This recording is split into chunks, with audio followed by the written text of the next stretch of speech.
Gusto mo bang mas makilala mo pa yung kaibigan mo? Kapamilya mo, kapuso, kapatid, kahit sinong nakapaligid sa'yo?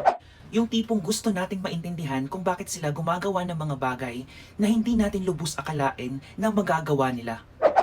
Lagi nating tatandaan na ang bawat actions ng isang tao ay mayroong kinalaman sa past nila.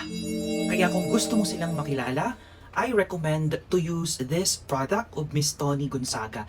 Ito yung ginagamit ni Miss Tony Gonzaga sa show niya na Tony Talks. This is a Tony Talk. Guys, I just want to share this lang kasi I'm working right now. Tapos, itong headset talaga na to is ginagamit ko lang to pag lumalabas ako, nagmu-music. Ito lang talaga ginagamit ko. Sinubukan ko siya ngayon sa work ko. So, if you can see, ayan, nagwo-work ako. And then, surprisingly, I'll attach the, kasi na-reach ko yung voicemail ng customer. Nag-iwan lang ako ng voicemail. Pakinggan nyo yung voicemail na iniwan ko. Ang linis niya, may electric fan pa akong ginagamit at dapat maingay. Pero ang clear, kasi mayroon na tong mic, built-in mic, tapos mayroon na din to. Dumarating talaga yung time na nagkakaroon tayo ng bad breath moment.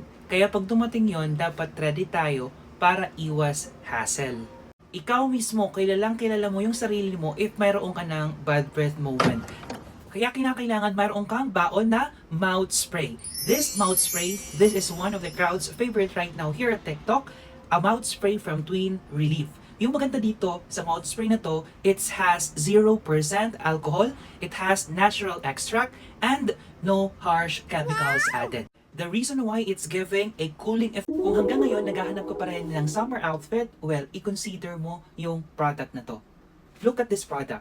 Sino yung mag-aakala na napaka-affordable lang ng price ng polo na to? Click that yellow basket para makita mo kung magkano lamang to. Yung maganda dito is knitted na siya, breathable, tapos ang gaan niya lang. Maganda to i-partner sa shorts. Pag nasa beach ka, pwede din pants. Depende kung anong style ang gawin mo. Pero one thing for sure, di ka magsisisi pag check out mo to. For sure, magugustuhan mo yung product na to, lalo na yung product na may iba't ibang paraan ang lipunan ng pagtatala ng kasaysayan. May inaawit, may isinisulat, may itinatatak sa balat. Ang bawat tatak sa kanilang balat ay tulay sa nakaraan. Isang tulay na nais na ngayong putulin ng makabagong kasaysayan. Ako po si Kara Kara at ito po ang I. Thank you. Magandang gabi. Charot lamang po, I just really want to share this product kasi